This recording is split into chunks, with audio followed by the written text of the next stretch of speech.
Alright guys, hello, another video for you all. Arcade Time Capsule has been updated to version 3.5.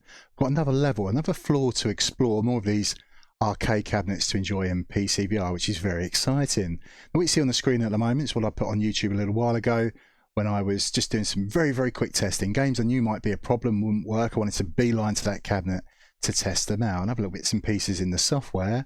And I did say I'd do a follow-up video to help people if they were struggling with this, and sure enough, lots of people are.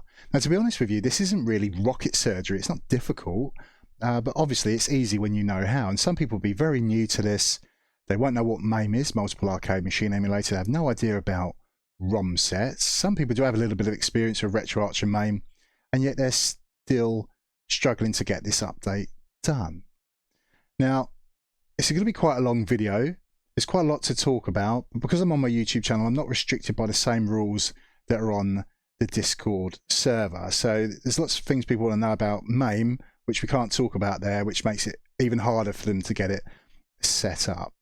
So lots to talk about. I'll break the video down with timestamps. That gives you chapters. Don't feel you need to watch everything in one go. Go away, come back to the chapter you're up to. There'll be useful links in the description of the video. In fact, all of that, timestamps and links, can go in the pinned comment below. Right, so what we need to do, if you're not there already, is get you onto the Discord server for Arcade Time Capsule. I'll also give you a link to Half Deck, the developer's YouTube channel, so you can check out the stuff that they do. Whether you get the Discord link from me, from Half Deck, or anybody else, it doesn't matter. This is where we're going to come to download this software for free. To be on this server, to be part of the community, there's rules we must read and adhere to, as I hinted at earlier. So let's just do a chapter where we go over the Discord server and give you some information people might be curious about whilst we're here. So we can see we've got a channel that says start here, good place to begin. Half Deck has given us a mission statement that Arcade Time Capsule is a personal project built on Unreal Engine that was inspired by new retro arcade Neon, a VR game released way back in 2016 by Digital Cyber Cherries. And no, Half Deck is not affiliated with those developers in any way. The goal of this project is to allow Half Deck, and ultimately us, to be able to play arcade games in virtual reality with authentic looking arcade cabinets. I think we can say mission accomplished. Oh, okay, there's going to be bugs and things could be smoothed out a little bit. I'm sure things could be added over time, but Half Deck's achieved what they set out to do. This is an awful lot of fun. Now, although it says it was inspired by new retro arcade Neon, it's often referred to as NRAN, they're really two different things. NRAN was what we call a sandbox. There's some cool things we could do in it, like bowling, shooting some basketball hoops and whack-a-mole, and it had a cinema and stuff like that built in. But what we really bought it for was in order to have a virtual arcade. Now, the groundwork was there, but the actual game files we had to supply, if you wanted the arcade cabinet to look realistic, we had to supply the artwork. To make it look like they're all working, we had to source preview videos, and they all had to be stitched together. It was actually quite a lot of work. Now, there was a die-hard community there trying to get it done right. I enjoyed doing it, making my own. I was very proud of my arcade. Many people really didn't have the time to do that, though. So what a lot of people ended up doing was just downloading this half-assed setup that ended up online. It wasn't really complete. So many of the videos you see on New Retro Arcade Neon are of that half-assed setup. If you want to see it done well, go see what Half Deck did, because they really went down the rabbit hole with New Retro Arcade Neon. The difference with Arcade Time Capsule is what we call a curated experience. So like Half Deck handpicks everything, chooses the best games. It's not going to be a generic arcade cabinet of asteroids. That's how it looked. They are the controls that you'd see on the cabinet. That's the artwork. You can pick like clones of a game. What is the best revision, the best version of it, for example, and so on. And I think they've done a really good job. It's much easier to do. A lot of the work is done for us. All we really need to do is supply the ROM files, the game files. So it says, what do we need? We need a gaming PC. Now, if you don't have one at home, I can understand why. Graphics cards are getting very expensive these days. But you could technically rent one, hire one, not to come into your house, but to access it on the cloud over the internet. So there is a video how to do that. That's on the tutorials channel for this Discord server. If you don't want to have a gaming PC but want to do something on your VR headset, if you've got the Quest, you want to be looking at a project like Age of Joy, but that will need configuring. That's a video for a different time. So what else we need? An arcade stick or a gamepad? Well, I'd suggest always begin with the gamepad for maximum compatibility to be able to play the most games. What I've got here is an 8BitDo Pro 2 gamepad. It wasn't that expensive, I don't know, £30 to £40. What I liked about it, on the back there's some dip switches, and we've got X input, direct input, or I can do Nintendo Switch, and it's even got the gyro controls built in. I like the weight of it, I like the size of it in my hands. Had it for quite some time, I really enjoy it. I do have the arcade stick, also from 8BitDo. I'm not sponsored by them, I just happen to like their stuff. So this isn't essential, but it is nice to get that authentic arcade experience. When I'm in VR and I'm in front of an arcade cabinet, I'm actually reaching down in real life and feeling arcade controls. But what I have to bear in mind is this isn't going to be great for all games. Beat 'em ups will be great, obviously, but some games I need to have my hands on 2 sticks to control it, and that's where the 2 thumbsticks on the gamepad wins out. Now what's interesting with this particular arcade stick, the 8BitDo one, is we've got this toggle switch. So when it's over to the left, this works as the left thumbstick. In the middle, this works as the D-pad, and then over to the right, it will work as the right thumbstick. So that can actually be quite helpful. And when you're doing some emulation, you know, sometimes the control is the D-pad, movements with the D-pad rather than the stick, and I can easily flick it over to get control. So I'm a big fan of this arcade stick. I've had it for a while. You can buy like official SandWire parts and upgrade this. I haven't felt the need to. I'll wait till the parts break. When buttons and sticks start working, then I'll start putting in like the arcade, genuine arcade spec stuff. Right, so it talks about the keyboard and mouse. Having access to our keyboard is to bring up the MAME configuration, a hidden menu. When we load up these virtual arcade cabinets, it might be too easy or too difficult, so we can press tab on our keyboard to bring up the main menu and make some changes, change the controls, whatever you want to do really. We also have our mouse, and that's really to do with playing the games. Have these weird and wonderful control schemes from game to game. So you could have a trackball on there, a spinner, or a rotary stick. So there's a spreadsheet that lists out all these different controls. So people say, oh, Marble Madness doesn't work, my gamepad doesn't work, the arcade stick is doing nothing. It's actually the mouse they should be using. Sometimes you need a gamepad in one hand and a mouse in the other. The other thing we could do with a keyboard is we can adjust the height of the seats. We can adjust our height with the VR controller with a button. We can be standing or seated, but sometimes even in the seated position we're not quite low enough. So if we go over to our keyboard, the number pad to the far right, once we're in the lowest seated position using the VR controller, plus and minus will adjust the height of the seat to make it a bit more comfortable. So it says we also need ROMs. What are ROMs? Well, they're basically the game files. So this is where most people really are tripping up. They're not aware about ROMs and reference sets, and they all get very, very confused. So we'll talk about that much later. There'll be a dedicated chapter. As we keep moving on, we can start to see the rules. Most of it's pretty standard fare on Discord, although there are some pretty specific rules for this server. So don't direct message the developers for technical support. We don't owe them anything. We haven't bought this software. It's a passion project, and we're fortunate that it's being shared with us. We don't have to have access to it, and yet we have. So don't pester people. It says no discussion whatsoever about where to download ROMs. So please don't do that in my video either. In the comments section, your comments won't be published if you're trying to give links or asking where to get the games. Hopefully just by watching this, I'll get you on the right path and you won't need to ask those questions. So it also says don't repeatedly ask questions that are covered in the Google Docs. So basically RTFM, read the frickin' manual. We always know people who have read the rules, or if they've read the documentation or gone to the wiki website, which has the instructions, because of the questions that people ask. If I go into the help section, I won't have to go far and somebody will be asking where to download the games. Guaranteed. We know they haven't read the rules because they shouldn't be asking. Now, there's nothing wrong with asking questions, and it doesn't even matter if you think someone might have asked it before. Searching on these Discord servers is a pain in the ass. But as long as you've done the best you can, try to educate yourself, and you have read the instructions, as you're still confused, ask the question. It's fine. There's plenty of people that are willing to help you. Now it does says, don't talk crap about New Retro Arcade Neon or you will be banned. Now I don't want to talk crap about it, but I will give people the information if they're interested, in case they're too scared to ask because they don't want to get banned. So there is a certain amount of drama that goes with NRAN and its developers, but that's got nothing to do with Half Deck, and we don't need that drama spilling over into this Discord server. There's just no need for it. So what basically happened, the short of it, is the developers promised to update New Retro Arcade Neon soon, and they haven't, and they still haven't.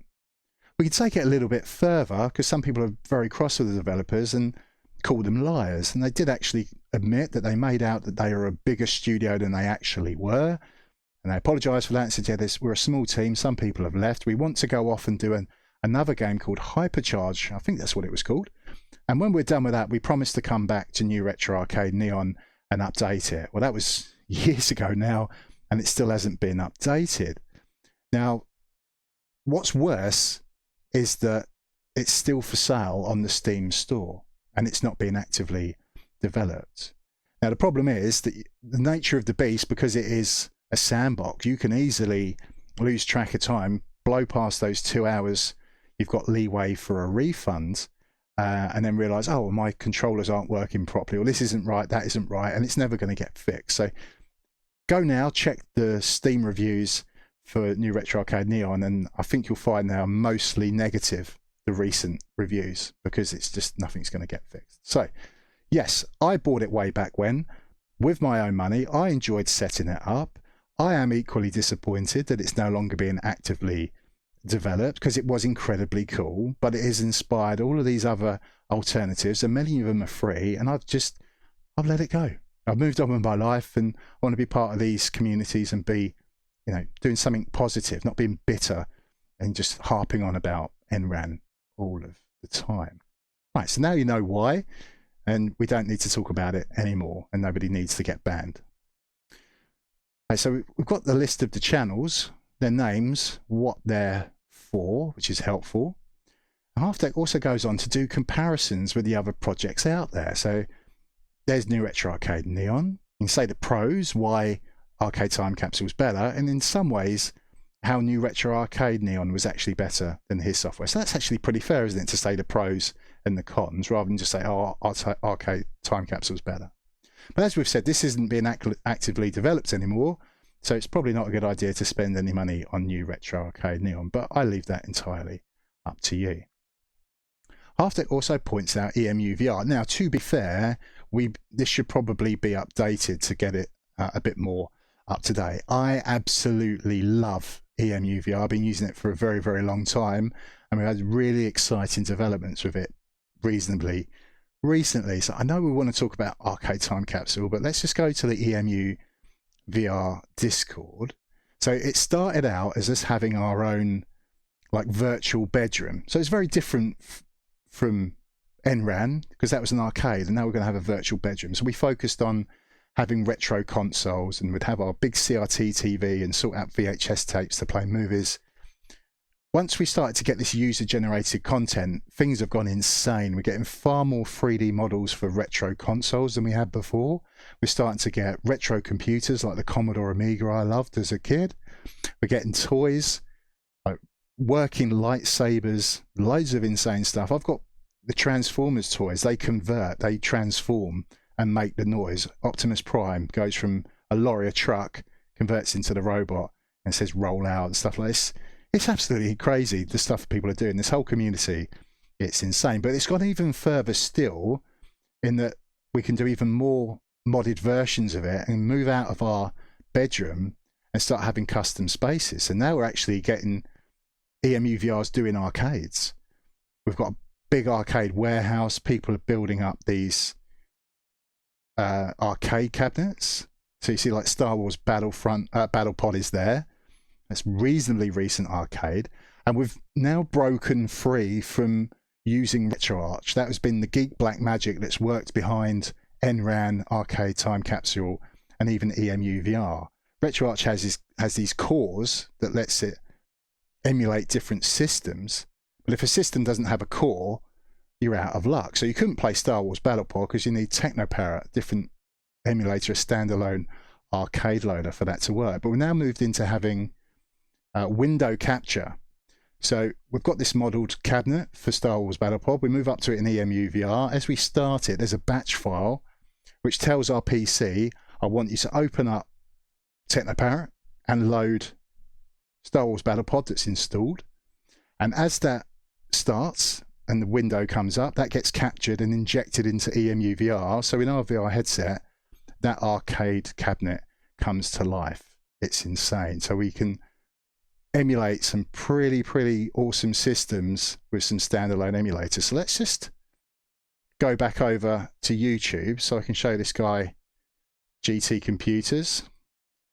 So back in the day, I used to go to the arcades and play Ridge Racer in a real MX-5 or Unos Roadster, wherever you are in the world. And we play the arcade games sat in there with the steering wheel. So he's got some Initial D drift games that were very popular out in Japan. So if you like the anime, you'll recognize these cars, the RX-7s and the Subaru Impreza. There's the Ridge Racer. So yeah, and these play, you can get inside them and they're actually motion rigs. They move as you steer. Absolutely insane. But anywho, we're getting off topic, aren't we? We need to get back over to Arcade Time Capsule. But yeah, absolutely love EmuVR. So another option out there is Age of Joy. Those of you that have got a standalone VR headset. So we've got pros and cons for that. Now, people have asked me if I've used it. I have dabbled with it. And it was one of the reasons when I bought my Quest 2 way back when, that I got the one with the most storage on it, because I thought I might end up doing projects like this and I wanted to be able to store games and artwork on the headset itself. So yeah, I just don't have enough free time. That's the thing. I want to leverage the power of my gaming PC, which is why I use EmuVR more than Age of Joy. So there's other things I do in the retro gaming community, like Batacera on my Steam Deck, and I've got the actual light guns that we hold, and I've helped the developers testing with that on the Steam Deck and so on. I've only got so much free time, so I'm sure Age of Joy is absolutely brilliant and amazing, but I've only got so much free time. So yeah, don't think of these as competing like products. Try and think of this all as a big community and how people are working together to keep these things preserved and safe and not lost to the sands of time. Someone like GT Computers that is helping with 3D models for EmuVR, he's more than likely doing Age of Joy as well and making those 3D models available to people with the standalone headset. So everybody really benefits. It's all a win. So Arcade Time Capsule, for many of you, could be an awesome entry into emulation. It's quite easy to set up, just add in the game files. And if you like it, you can still enjoy Arcade Time Capsule, and then, you know, on your weekends you can spend a bit of time trying to set up your own stuff in EmuVR or Age of Joy.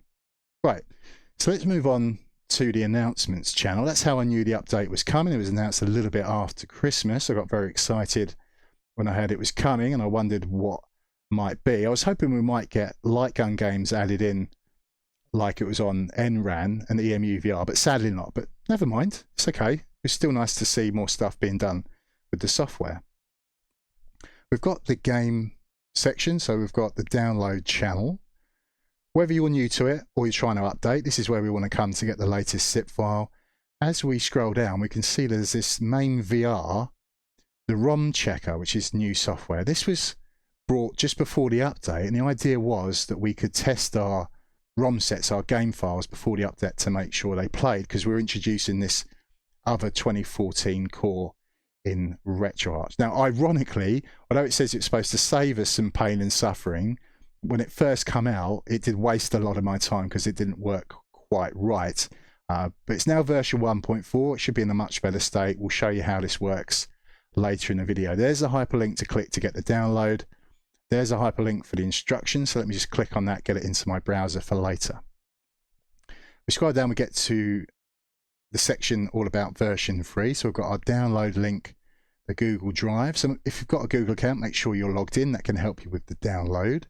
When these updates are newly released, they're going to be very, very popular, and these servers can get absolutely hammered by requests. So we've got a lot of extra links there. If one doesn't work, you can try another. We've got a hyperlink there for instructions for version 3 update, so I'll grab that. We'll do the ROM list spreadsheet. We'll click on that, so I can talk about that later as well. I'm not going to click on the credits, but Half Deck, given their due, they're going to say, well, this is the software I use for this project. Thank the developers that make that software. These people made 3D models of the cabinets. These people create artwork. These were the beta testers and so on. Anybody that needs thanking, credit given, that's what it's all about. And there's so many people, I couldn't thank them all, but I'll say it. Everyone that has anything to do with emulation and keeping this stuff alive, I thank you, because this is one of my favourite hobbies. I've been doing it for a very, very long time. So as we scroll down, all of this other stuff is just appended to the end because we had those hyperlinks earlier. We've already covered that. We don't need to worry. We've now got the tutorials channel. So you can see we've got a video here. Those of you that wanted to do Arcade Time Capsule on your Quest headset without having a gaming PC, you can do it with a cloud PC. That'll get you on your way. Here we've got a hyperlink for the instructions for version 2. So we'll get that up so I can discuss that later on. So what else have we got? We've got the help and support section, so where we can come to ask questions. So yeah, I won't have to go very far, and we're going to have people asking where to get the game file. So as I say, we'll know if you haven't read the rules because someone's bound to ask, and here we go. About Killer Instinct, I tried hundreds of times but failed. I found lots of ROMs and CHDs, but they don't work. Who can tell me where to download this ROM and CHD? Thanks. Well, I mean, they're polite, but we know they haven't read the rules. We can't tell them what they're asking. And as we see their replies, we can see what they're doing. They're going on to Google and just searching for that particular game, and then going to all these suggested dodgy websites, downloading whatever they can get and trying them willy-nilly. And that hadn't really worked out too well for them.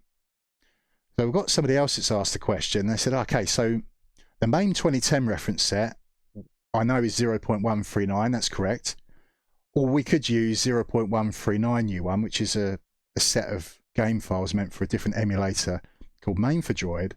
But what about the MAME 2014 reference set? It could be 0.153 all the way up to 0.157 if it came out in 2014. No one replied, but the person's come back and said the answer is 0.159, which came out in 2015. So yes, 0.159 was what we call the last snapshot, the last point where they said, yep, that will do for 2014. That's the reference set. The reference set for 2015 is actually numbered 0.160. This is actually answered earlier, higher up. I know, because I said it. I'm the one that typed it all out. But searching on the Discord server is a pain in the arse. It doesn't surprise me someone's asked this question. But what's awesome about this person is, although they didn't get an answer and they've found out, they've come back and given an answer to help out the rest of the community. So that's someone we really want to be a part of it. That's absolutely fantastic. Fair play to them. So we've got the bug reports. If you find something goes wrong, like you try to walk into the candy cab room and you fall through the floor into eternity, that's obviously a bug that's not right. That needs to be reported. Hopefully Half Deck can reproduce the problem and get it fixed in a future update. So plenty of other channels. We don't need to cover them all, but there is a clips and screenshots. So if you want to share what you've been playing, it's really up to you. If you want to show high scores and try and get a competition going, that would be awesome. That would all be part of the community spirit. So let's leave the Discord server behind and let's move on to getting this set up. So we're going to go through all of this documentation. Remember, RTFM, read the frickin' manual, and then if we're having problems we can ask questions. But it's actually not too bad. I don't need to read it all. You can read it in your own free time, but we will stop at important points. So as we scroll down, we get to where it says instructions. We need to download the Arcade Time Capsule zip file. We showed where to get that on the Discord server.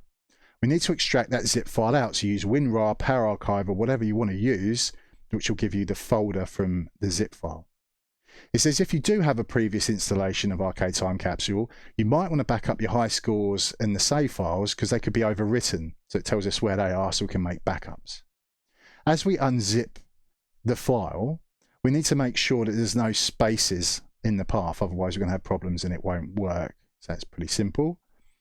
We need to be able to install our ROM files, add the game files into the correct folders. We'll cover that later. We can also install or add MP3 files into folders to give us music playing in the background of the arcade on all the different floors, which is pretty cool. It's another way you can just make yours stand out a little bit different from other people's. You've got Run Retro VR Arcade Execute. That's how we get to play the virtual arcade.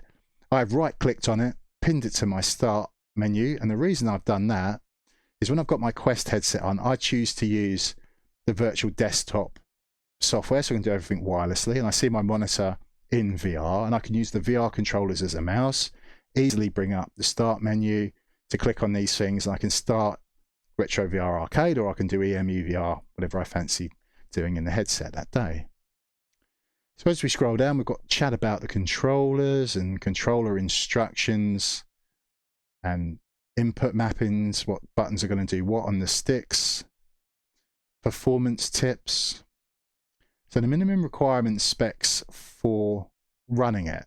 So Halfdeck's going to tell us the computer that he was using, or she, don't know them personally, but what they've done to get this working. So it's actually a very old machine, an i7 6700K, very good back in the day, as was the 1080 Ti graphics card. That's also very old, I know, but I'm still running one in my PC this very second now. So people that are quite new to computers don't really understand what's like for like. So a more modern system would have a 3060, which is actually very similar to my 1080 Ti in terms of performance. Okay, the 3060 has some extra features and bells and whistles, but I wouldn't say it's massively better than the 1080 Ti.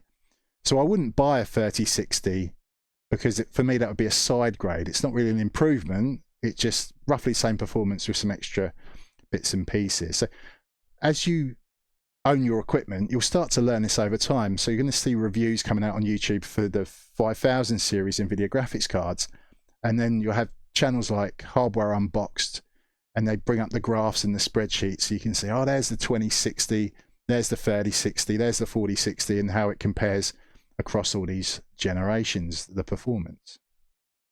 So I've got 16 gig of RAM in this machine. I run 32, but cut a long story short, Halfdeck's PC is actually quite old by modern standards. You should be absolutely laughing if you've got a pretty mid-tier system.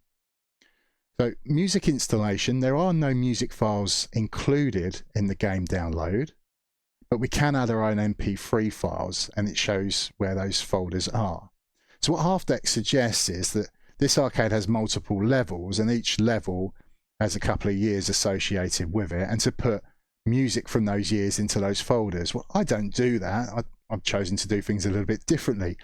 Maybe you want to grab the music from the Grand Theft Auto games. That was licensed music, well known, but I also put these funny commercials in because they were fake radio stations, and they're really, really, really good. Maybe you're like me, and of the age of back in the 90s, there was raves and we used to buy tape packs. So that's what I've done. That's what I've chosen to do. The Pasadena, the concourse, the entry level, that can be jungle. I go up a level and then it's playing trance music. I go up another level and then it's whatever, happy hardcore. So back in the day, there'd be all these DJs at these events and we'd buy the tape pack. So I'd like Dreamscape, my friends went to Helter Skelter, and we'd swap tapes. I'd like, listen to this set, DJ Hype or SS or whatever it was doing drum and bass. This scratching he was doing was insane, and it was just if you're back, if you know back in the day. If you're into hip hop, you might like Funkmaster Flex. He did a lot of mixtapes as well. What I'm getting at is we can grab these off YouTube with the right extensions on our browser, download those videos. We're not worried about the video, we just want the audio. We could use free software like Audacity, cut out bits we don't like, boost the volume, whatever you want, create an MP3 file that runs for 40 minutes to an hour that just nicely runs in the background of our arcade whilst we're playing the game. So you do what suits you. As we move on, we've now got ROM installation. So it starts talking about the ROM sets. We kind of touched on this a little bit earlier. So 0.139 is the 2010 reference set. That should work. If not, try 0139U1, meant for MAME for Droid. So that name kind of gives the game away. Droid as in Android. That was what we're trying to use on phones to emulate the games back in the day. It does, this is old advice, but it says recommend testing the ROMs in RetroArch using the MAME 2010 core. But of course, with version 3, we're now doing the 2014 core as well. One of them, I can't remember, 2010 or 2014's gone missing. You can't download it in RetroArch anymore. So we don't need to set up RetroArch. We've got that MAMEVR software we're going to look at a little bit later in the video. So it now says for Neo Geo games, add the Neo Geo zip file in the ROM folder. This Neo Geo zip isn't actually a game. It's what we'd call a BIOS file, kind of like the drivers to get it work. So you might try and emulate other systems like a PlayStation or a PS2, and you'd be aware of what BIOS files are. It gets the emulation software to behave like that console. And then once it is that console, then we can worry about loading the game files, getting it to boot the game. So if we're missing the BIOS, we're getting nowhere. We need the BIOS before we can actually play the games. So some games like Quick, Sinistar and Joust may require you to fire up the game twice before you play it. So don't assume it's broken or you've got the wrong ROM set. The old joke in IT is, have you tried turning it off and on again? So give it a couple of goes before you give up on it. The list of required ROM files, so these are the new additions for version 2. There was a whole list of games when it first came out, the first version. So as we scroll down, we can see the complete list. So they go in bold what was version 2. Quite a lot of stuff going on. And then of course we've got the changelog for version 3. Even more games added in for the MAME 2010 reference set. And then a few that have started to come in from the MAME 2014 reference set. But we've got some known issues we need to be aware of with this update. That the MAME 2014 games don't save their high scores or settings, which is kind of annoying. The MAME 2014 games have a nag screen. What's a nag screen? Well, it might give you a warning telling you that the sound isn't quite right or there's a problem with it. And we need to acknowledge it by wiggling the stick left and right. So it breaks the immersion, even if it's only briefly, which is a shame, but it is what it is. Luckily, the 2010 games don't do that, and there's only a handful of the 2014 games that are going to nag us. The Killer Instinct games, there's 2 of them. The sounds are quiet, that's how they are, and we need to boost the volume. We've got more talk about music, but this is simply because we've added in this new level, this second floor, and there's extra folders for us to put the MP3 files in, so we're being told where to put those files. The new map is called the second floor. It says teleportation is restricted to certain sections of the map. You'll need to use a locomotion to walk past the doors to get into the candy cab room. What's the candy cab room? Well, this is why I do the chapters of my videos, so we can jump ahead. These are the candy cabs. It says Aero City. They look like the Sega Aero City cabs. You would have seen them if you ever visited Japan way back when. We didn't really see them over here in the West, so we affectionately call them candy cabs. I can't remember off the top of my head why, and maybe someone in the comments will want to say. But you'll notice the orientation of these screens. It's in like the portrait setup, like up high and vertical. So it does suit certain style of games like shmups. So we don't really want them widescreen. We want to be able to see all the way up the screen. So they're the candy cabs. And when it's saying about locomotion and teleportation, so if you're new to VR, teleportation is more of a comfort option. We don't really want to use that. We want to either walk around physically in real life, and that moves us in the game world, or if we're in a small room, we will stay in one place and use the thumbstick to move us around in the world. Now, if you do that kind of locomotion and you're new to it, your brain can go W2F, and then you're just going to fall flat on your face. So if you're new to it, what you can do is put your back up against the wall, you know, to steady yourself as you're doing the locomotion with the thumbstick. Another good way, especially with Arcade Time Capsule, is just stay seated, and then you're not going to fall over. If you do have to play standing up and you're in a bedroom, maybe be up against the bed. Rest your leg up against the bed so you know where it is. If you feel dizzy, you know where to sit down or fall onto the soft mattress. Maybe have a fan blowing at you so you get a orientation of whereabouts you are in your room, even though you can't see where you are because of the VR headset. Never, if you feel ill, never fight through it. Just give up. Just stop. Let your body acclimatise and come back to it. If you fight through it, it's not going to end well for you. You're going to feel very, very ill, and it's going to put you off VR. Right, I'm sure many of you know that already, but I just thought it should be said. So the new map uses virtual textures for performance games. The side effect of this is that some textures have pop-ins. So you can look at an arcade cabinet, and it's very, very blurry, and then all of a sudden becomes very sharp and clear. This isn't a bug, this isn't a problem. It's done on purpose to give us performance gains, because at a distance it doesn't need to be a sharp image. It can be blurry, we can't really tell the difference. As you get closer, there's got to become a point when it switches over from the blurry image to becoming a sharper image. So when it's blurry, it gives us extra performance. As it gets sharper, it's more effort to draw it. We get to a controlled section for twin games like Robotron. Half-Deck says they use an NVIDIA Shield controller, which is a twin stick gamepad, but in addition they use an arcade stick as well, so I already talked about it earlier with my setup. An F2 button has been added to the VR widget user interface to quickly configure sound for Killer Instinct and Killer Instinct 2. So yeah, you press the button on the VR controller, depending which one you're using, there's different brands out there, and yeah, we see it on the user interface in the headset, and we can pull the trigger and select it, and then move our gamepad, move the sliders up and down. Yeah, works very well. We've got sound samples. So sound sample files work. Install them in the following folders depending on the game. So at the moment, I think this is only Qbert and Zaxxon, a couple of games that need zip files. It's telling us where to put them depending on the core being used. There's videos. So on the second floor, there are several music videos that play without sound by default.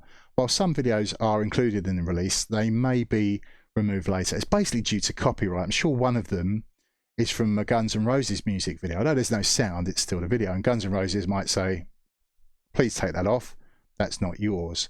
So on the second floor, it's like a, what do they call it, like a video, like lots of screens together, a video wall, all the screens making one large image.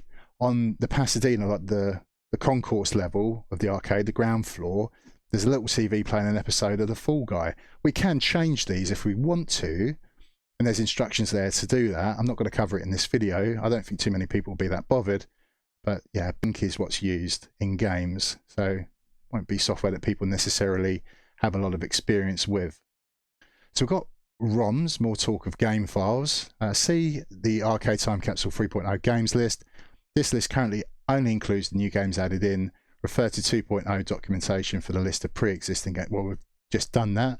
It says, note the resolutions in the spreadsheet are only for testing ROMs with MAMEVR. We'll talk about the spreadsheet next. It says recent changes. So Dig Dug has moved from MAME 2010 reference set to MAME 2014. And we've got CHD files, so compressed hunks of data. These files should be unzipped and follow the folder structures below. I'll show my folder structures later. And we'll explain what CHD files are later as well. So here's this spreadsheet. The first column is the ROMs. This is telling us the name of the zip file. So the names get shortened and it gets kind of confusing what game it is. So BAT-CIR, what the hell's that? Well, it's Battle Circuit shortened. We know the name because it's listed in the next column. So remember, this isn't all of the games in the arcade, just what's been added for version 3. The third column says core. So we've got MAME 2010 or MAME 2014, and we have touched on this earlier, but maybe you've skipped ahead.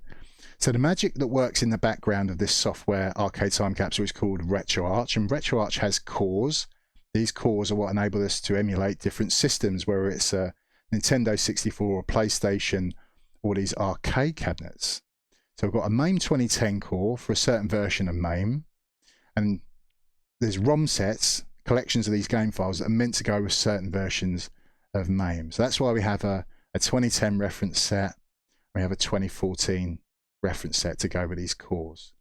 So when we get to the next column which says version, that's what we're talking about, these reference sets, but they have an actual number, which again we mentioned earlier. 2010 is 0.139, 2014 is 0.159.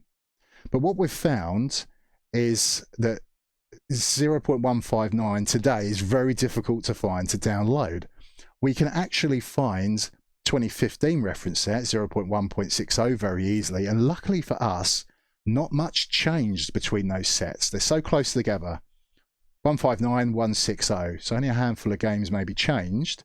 So luckily, everything we want to play with the 2014 core works with the 2015 reference set we can get. Now this might change in the future if Half-Deck adds in more and more games that want to use the MAME 2014 core, but luckily we can do 2015. So in this column, it should say MAME 2010, next to it 0.139.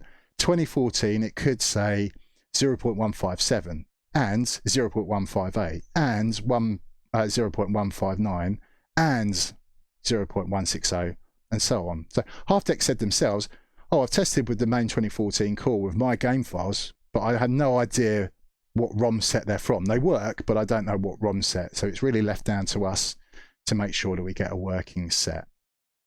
The next column says previous level. So that's basically if things have moved around. You think, well, I used to play this and it was over there, but it's gone. It's what's happened.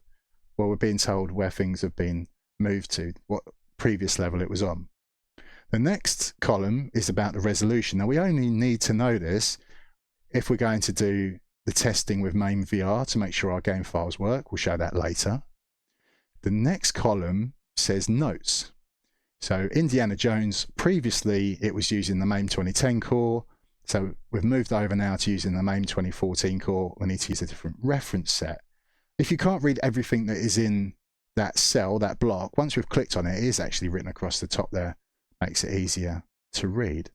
There's other info as well. So Killer Instinct requires CHD files, compressed hunks of data. Killer Instinct 1 and 2 will look better than almost any other game in the arcade because it's going to start using like full motion video and stuff like that. So some games do require these CHD files. They have a zip file, but then they reference these other files which have the high quality videos in them. So we've only got 2 games we need to worry about CHD files for. And we've got add sound sample for Qbert and Zaxxon. The final column is all about control. So I mentioned this earlier. So someone tries to play Marble Madness and they say, oh, it doesn't work. It's because they've used an arcade stick or the gamepad when it was actually the mouse they should have been using. Midnight Resistance, the proper arcade cab, had rotary sticks, so you could aim around 360. So to emulate it, we have an arcade stick or a gamepad in one hand, put the mouse in the other to aim around 360. So some of them have got weird and wonderful controls. That's all listed out, whether it's an analog stick, twin sticks, what have you. So yeah, twin sticks, 2 thumbsticks on a gamepad. Right, so that's the game list. Before we start testing our ROMs, we should probably start talking about them because people are really struggling to find them. Now, I can't give you a direct link. I don't want you trying to put them into the comments because they won't get published. But what people will say to you is, we can't tell you, but Google is your friend. Now you know a little bit more, you probably know what to search for, but even if we didn't know about reference sets, even if I did MAME 2010, let's see what would happen. The first result I've got says Arcade MAME 2010, libretro doc. So this is all to do with RetroArch, and it's, yeah, about the core. That's not what we want, but that would still be a very interesting read, those of you that want to do your homework. The next result I'm getting is Reddit. Now, sometimes Reddit can be a useful resource. Sometimes you can just doom scroll forever to try and find the right answer because lots of people just want to try and be funny and sarcastic. And the right answer isn't always the highest one on the list. I'm not always a big fan of Reddit, but there are certainly resources on there for emulation. So we've got archive.org is the third result. And I know archive.org is all about keeping things preserved, archived online, and it's saying MAME 2010 reference non-merged CHDs. This seems very promising, doesn't it? So let's give it a click and see what happens. Now, for some things you might need to sign up and log in, but with this one we're okay. I can do it anonymously. It's saying the MAME 2010 reference non-merged CHDs. It's okay, I'll explain what split, non-merged and merged means later. These are the compressed hunks of data. It's a big download though, 261 gig. Many of you will be thinking, I don't want to download that. Luckily, we don't have to, because remember, we only want CHDs for 2 games, Killer Instinct 1 and 2 at the moment. So over to the right, we can see, well, we've got reviews for it, but there's zip and show all. So we can see all files. Internet's being a bit slow, or maybe it's archive.org. There we go. So there's ROMs. We'll click on that. So these are folders. So we're looking for Killer Instinct, which is KINST, and KINS2 for Killer Instinct 2. So there we go. So the CHD file itself is only 91.2 meg, so we can click on that to download it. And Killer Instinct 2 will be a little bit bigger, 129.5 meg, so we can click on that. You can use download managers. There's stuff like JDownloader if you want to download a lot of files, or if you just want to handpick a couple like we've done there, that was easy enough to do. So as we keep going back, so that was the CHDs for the MAME 2010 set, but other reference sets could have their own dedicated CHDs as well. But I can tell you now, the MAME 2010 CHDs for Killer Instinct will work with the 2014 core, with the 2014-2015 reference set. So as we look, there are all these other hyperlinks, so we can grab the MAME 2000 reference set if we want it, the 2003 reference set if we want it. There's the 2010 reference set, which we definitely want. That's 0.139. That's going to be about 40 gigs, sure enough. So we have a torrent there. You can download that and use software like uTorrent or QBitTorrent, and that can download things faster. And we've got the zips, so we can show all. I'm going to do that because we should be able to see the folder structure. And there's the samples. So we said we want, was it Qbert and Zaxxon, those sound samples. That's where they are. It's being very, very slow. So there we go. So we're looking for those Qbert PQ. There we go. 816K and Zaxxon 710K, next to nothing. Right, so as we go back, then we've got the ROM zip. That's the big file to download, nearly 40 gigs worth, but they are the game files. But we want that. That is the entire reference set. So as we go back, it says it's a full non-merge set. I said we'll explain that later. We can see that there is no 2014 reference set, but we can grab the 2015 reference set and the sound samples. So I've already said, use these if you can't get 0.159. We don't really want MAME 2016. Final Burn Alpha could give us the BIOS files, like the Neo Geo zip if we want that, so it might be useful just to download Final Burn Alpha as well. It's really up to you. Right, so that's pretty much given us everything we need on one page. How awesome is that? It's starting to talk about this split and non-merged and merged that we need to get into now. What's that all about? Right, so the idea is really about space saving. So we'll start with a split set. So a game file, it will have a parent and it can also have clones. What does that mean? Well, let me show you. It'll be much easier to understand. So we've got the parents here. So I've done a search for a particular game, Marvel versus Capcom. The parent game file is the European version. So it's giving me some info over to the right. Its short name is MVSC. That is the parent. But it has clones. So if we go over and look at the clones. So for Marvel vs. Capcom, Clash of Superheroes, Japan is the clone. And we can see its name is MVSCJ. And there's a few other ones which are the clones. So what's the difference? Well, as a clone, it doesn't contain all of the files that make the game play. The clone is reliant on the parent being present. So we can't just copy zips and move them away from the parent or they won't work. Why do we want clones though? So I picked Marvel vs. Capcom for a reason, in that we actually want the Japanese version. Why? Because in Japan they got an extra character to play with that we didn't get in the rest of the world. So that's the one you want to play, isn't it? Maybe the Japanese version of a game isn't censored, so you've got red blood instead of it being blue or green or whatever. There can be a reason to do a clone over the parent. But we have a split set mainly to save space. With a non-merged set, the parent and the clones, that zip file all contains the information that they can work independently. So the clone, I can copy that, move it away from the parent, and it will work. If we want to handpick certain files and copy them, move them away, and they'll work absolutely fine. But this basically doubles the amount of storage required. It's making the 2010 reference set would go from being about 40 gig, maybe up to about 80 as non-merged. Well, no, it's not, is it? Because non-merged is about 40 gig. But you get what I mean. Split, it would be 20 gig. So then we've got the merged set. So what happens here is that we have our parent, which has its name, that zip file. But then all of the clone versions, all of them, whether it's Japan, Europe, whatever, they all get bundled inside with it. And this can actually save us a little bit more storage. Now, the thing is that it can be a little bit more difficult to use depending on the emulator. I'm almost 100% sure RetroArch has no idea how to deal with a merged set. It thinks you've got the parent because it knows the name of the parent zip, but all those clones are missing because it's looking for their names. So yeah, there's some ways around that. If we want to use a merged set, the clones that are missing, we could just create a zip file, put nothing in it, but just give it the name of the clone.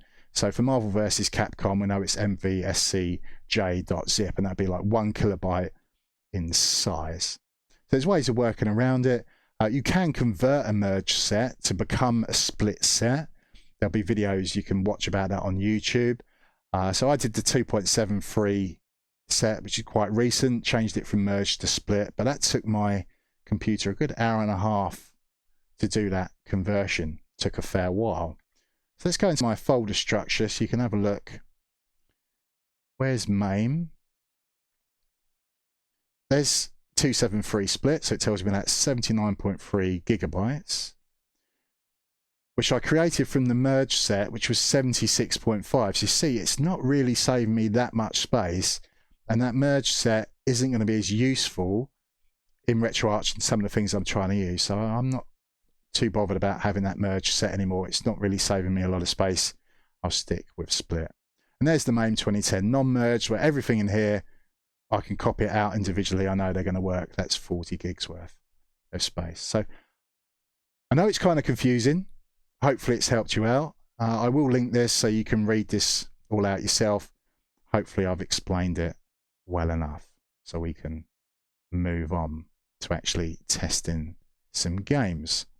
So we've got the instructions for the MAMEVR ROM checker. Download the zip file. Showed you where to get that earlier in the Discord server. We're going to unzip it with WinRAR or Power Archive or whatever, and that gives us this folder. So right, rather than me read this all out, let's actually do it in practice. So this is my V drive. It's a solid state drive that I used to use for VR games. There's Arcade Time Capsule. So we've got the MAMEVR zip. I've extracted that out. Gives me the MAMEVR folder. There's MAMEVR for me to run, but we need ROMs to test. So we go to MAMEVR folder, content, ROMs. You can see I've got Killer Instinct zip, and it's got its folder because this is one of those games that wanted the CHD files, wasn't it? So we've got kinst.chd. So they're all named the same because they're all related to each other, and that's how it works. So I actually think the one I've got is a more recent CHD from a more recent set, but it still works. So you can use the old one, the new one. I've found it. I haven't really had any problems with CHDs, but yeah, we're going to test it and see what happens. So we'll go back to we see MAMEVR.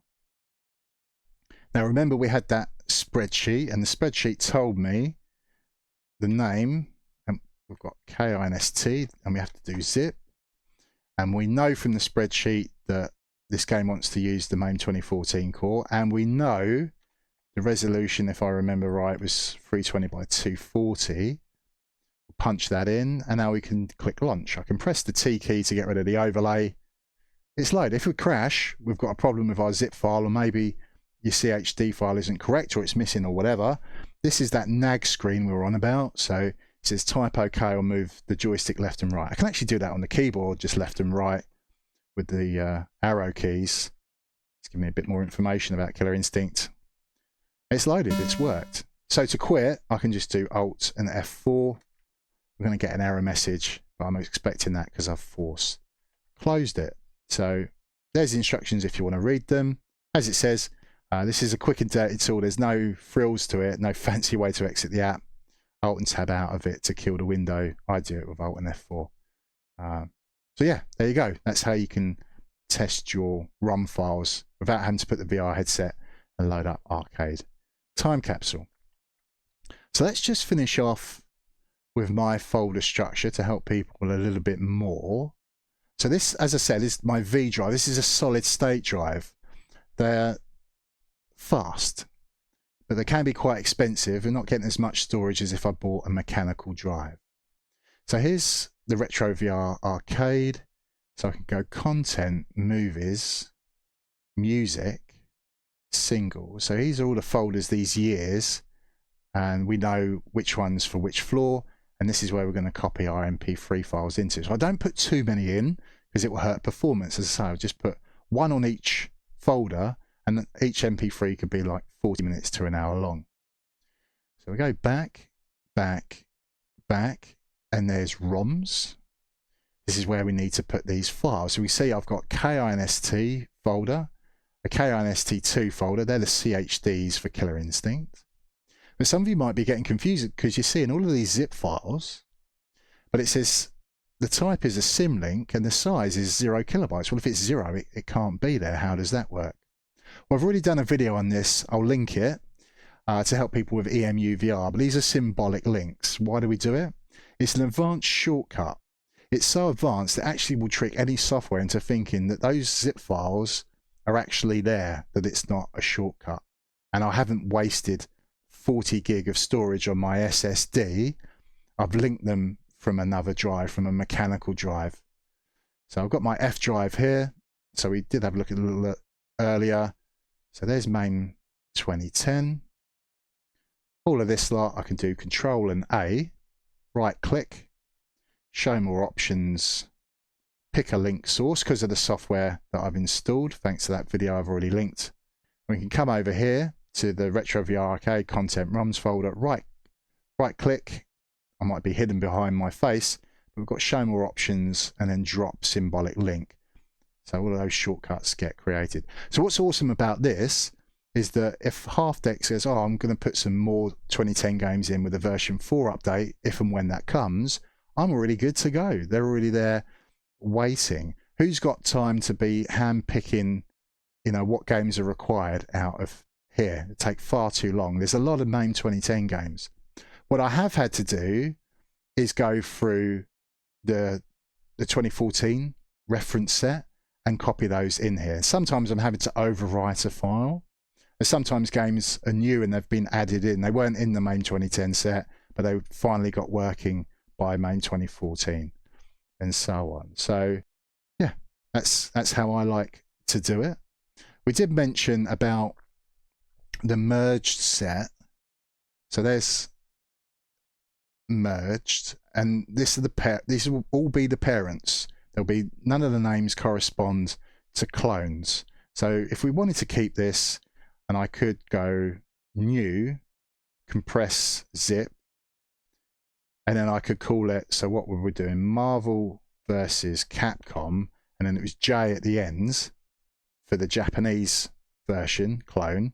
So by creating that, it's only 1 kilobyte rather than it being, God knows, let's check.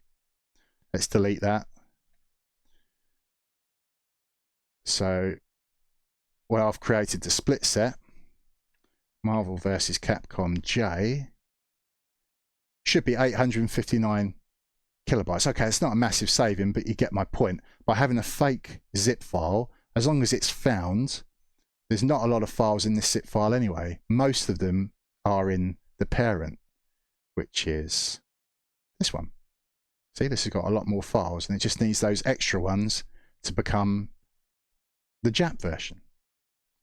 So if I'm losing you, I'm sorry, but it is what it is. Hopefully, hopefully some of this does help you out.